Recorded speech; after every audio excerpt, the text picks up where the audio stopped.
Hello Phoenixou, ici le Phoenix. Aujourd'hui, retour sur le tome 32 de l'attaque des titans.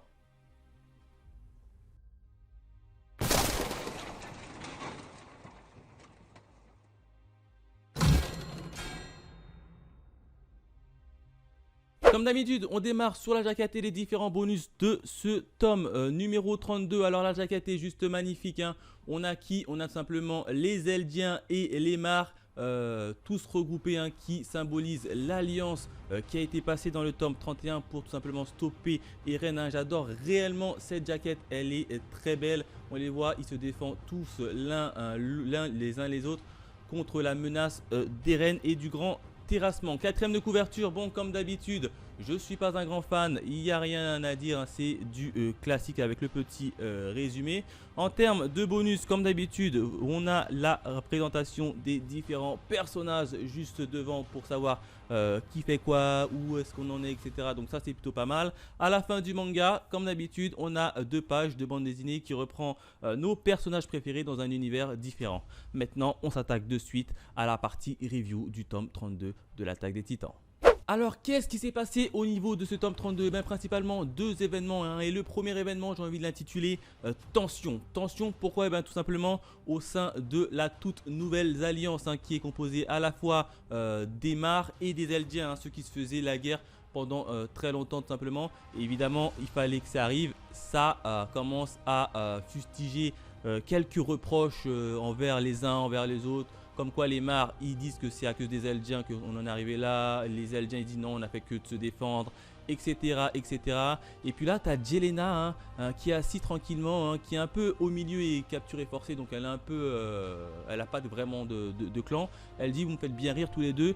Vous en êtes bien là parce que vous avez foutu la merde, que ce soit les Mars ou les Eldiens. Et là, j'étais plutôt d'accord avec tout simplement les propos de Jelena, hein.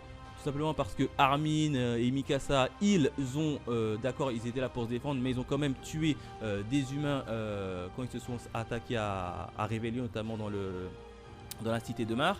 Et eux, Mars, ils sont quand même responsables de la mort de pas mal de Eldiens, des gens qui n'avaient rien à voir. Donc tous les deux ont du sang sur les mains et ça, Jelena leur a rappelé et c'était plutôt cool. Moi, j'étais plutôt d'accord avec tout ça, Elena. Dans le même temps, on a Annie qui en met une petite couche là, qui regarde Mikasa et qui lui dit: mec, maintenant qu'on va arrêter Eren, et s'il n'entend pas raison, est-ce que tu serais prêt à le tuer?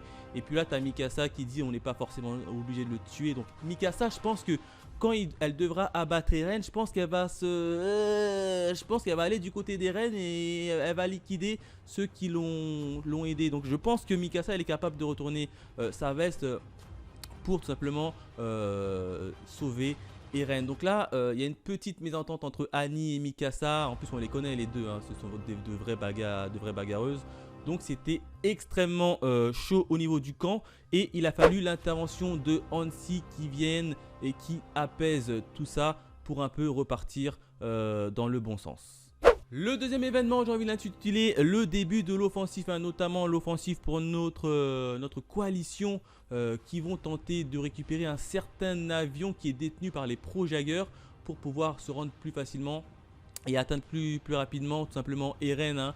Sauf qu'il est gardé par les Pro-Jaggers. Et là, il rentre dans la ville. Alors dans un premier temps, il y a Armin et Connie qui essayent de faire ami avec Frog. Mais Frog se voit très rapidement la supercherie et déclare à l'ensemble de ses troupes que les partisans, enfin que les Armin, Jean, les Connie sont tout simplement des traîtres et qu'il faut les éliminer. Sans cela, s'ensuit une guerre entre les Pro-Jaggers et l'Alliance. Il a fallu l'intervention également du titan colossal, de Armin, pour essayer de prendre le bateau, récupérer l'avion et se tirer. Sauf que dans le même temps, tu as toute la troupe des Pro-Jaggers qui commence à leur courir derrière. Il fallait quelqu'un qui restait pour pouvoir annihiler ses poursuivants tout simplement. Et il a fallu le sacrifice de Magath et de Charditz, hein, qui refait son apparition, hein. Magath, c'était à peu près le formateur au niveau des soldats de Mars. Et puis Charditz, c'était un peu le formateur au niveau des guerriers d'Eldiens. Donc les deux se sont retrouvés sur le bateau de mémoire et puis ont fait tout simplement exploser le bateau pour pas que, ils prennent en chasse, que les Pro-Jaggers prennent en chasse tout simplement l'équipe de l'Alliance. Donc on voit que les deux formateurs, même s'ils ne se connaissent pas, ont décidé également de s'allier et de se sacrifier pour le futur du monde. Donc là c'était plutôt bien amené, plutôt bien fait, plutôt chouette, j'ai plutôt bien aimé, hein. Dans le même temps également, je ne suis pas revenu dessus, mais on a eu la première transformation du Titan Mâchoire détenu par Falco. Alors le Titan Mâchoire qui avait une espèce de bec et une espèce d'aile, donc je pense que c'était un Titan qui était capable de voler.